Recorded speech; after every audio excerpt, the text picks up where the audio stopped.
Hey there viewers, today we're going to take a look at how to use this Coates 80X to remove a tire from a wheel. So step one, fairly straightforward. We're going to let the air out.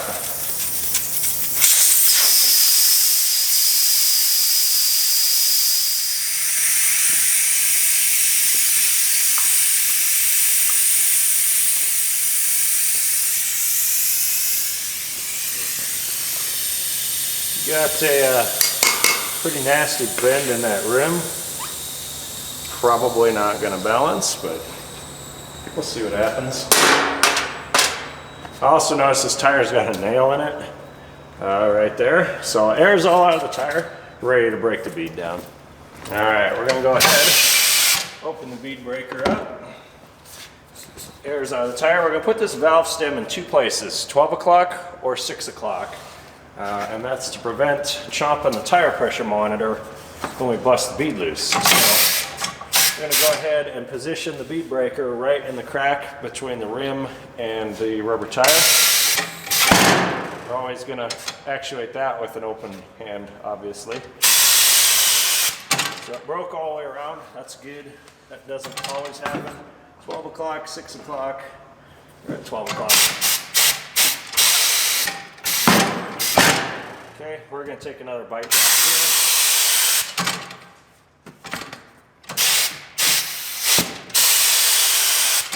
Next, I like to put a little bit of lube in there. Just kind of helps save the tire if you're not 100% careful.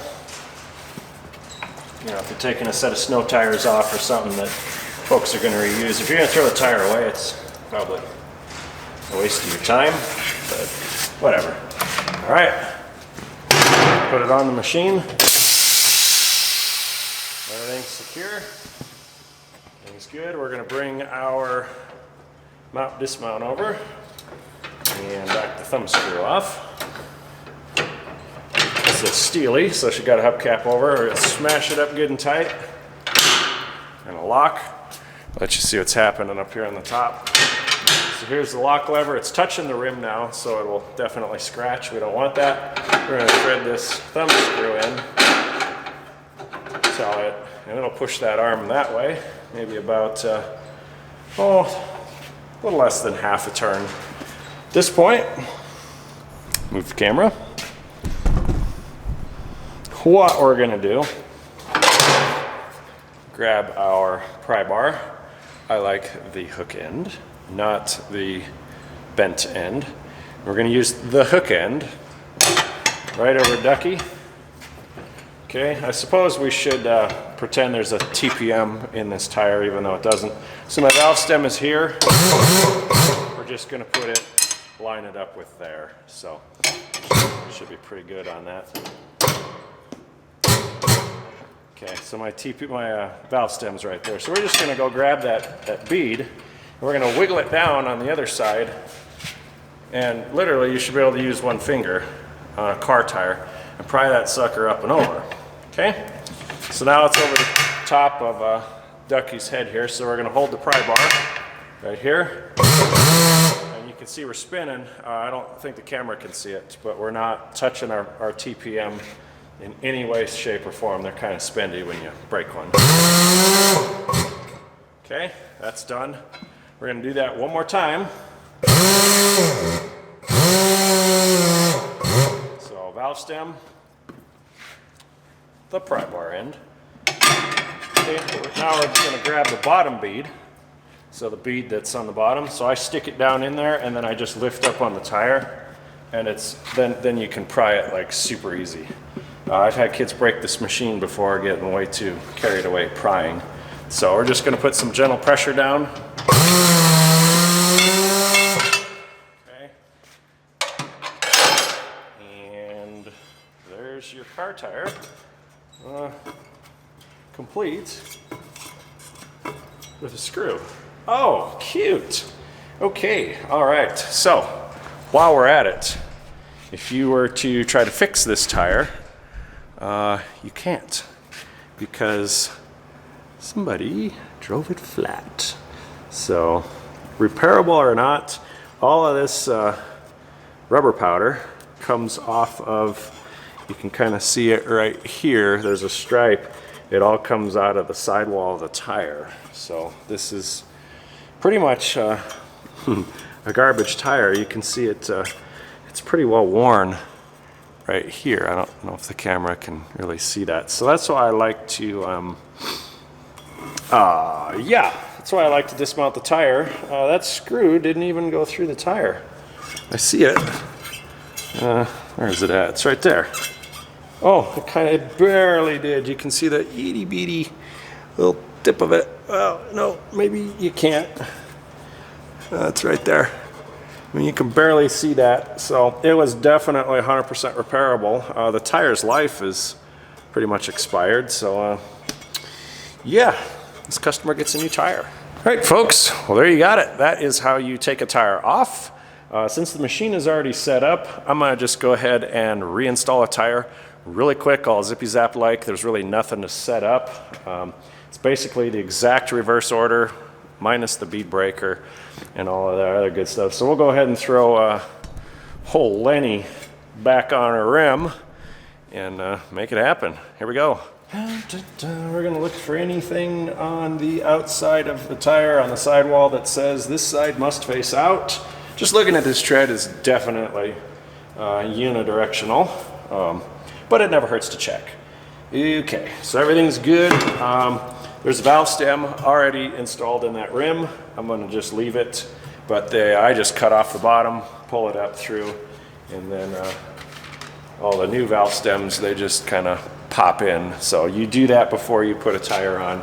Otherwise, yeah, you're gonna fight it a little bit. So, all right. We're gonna glide the bead all zippy zap fast like. And you'll get this system down after you do this a couple of times, so we're not in a rush today. Get the back bead. This is a steel rim, so I'm not too totally concerned about slopping it all up full. We'll just wipe it off, put a hubcap on over it anyway. This is the product I'm using from Napa. Not a sponsor. All right, here we go. So, step one is going to be to put my TPM, aka the valve stem, about 180 degrees out from the dismount arm. Next, we're going to pivot. We're going to insert the tire. We're going to pull the arm back in. Easy. We're going to get it on the black part of Ducky on his butt. And the first bead is real easy, okay? Basically, you're going to get the tire. It's kind of hard to do this without blocking your guys' view. I'm sorry. You're going to keep your fingers out. And you can see how easy that thing goes on. Now we got to spin another 180 on the rim so we don't munch the valve stem. We're going to do that one more time. So you can see that the bead of the tire is under Ducky's head and it's on his butt, okay? And we've lubed the bead. So this one's a little bit harder. You're gonna push down like such to keep this bead in the drop of the rim. And there's something else. Oh yeah, I grab here. So you can see how I'm holding it and I'm following through with it. And I'm not breaking my tire pressure monitor. And that basically it. We'll unlock. I am not gonna inflate this tire that much. Okay, the bead's seated about 5 pounds on this. This is a used tire, so a new one might maybe be like 20 or something. Just kind of depends, but the way those inside of the tire looked, I really don't want to pull it up. So there's that. Do we have a cap? Yes, we do. Balancing is going to be in a separate video.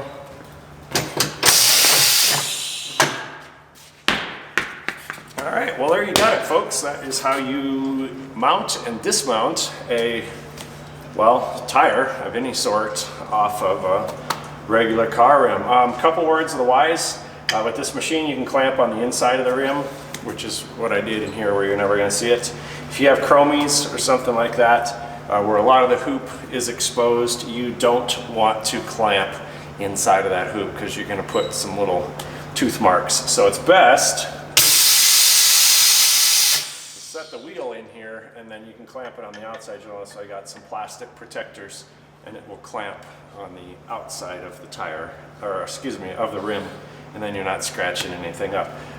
You also need to be aware of what I call the offset, or the drop rather. You can see on this one the drop is towards the front, aka the pretty side.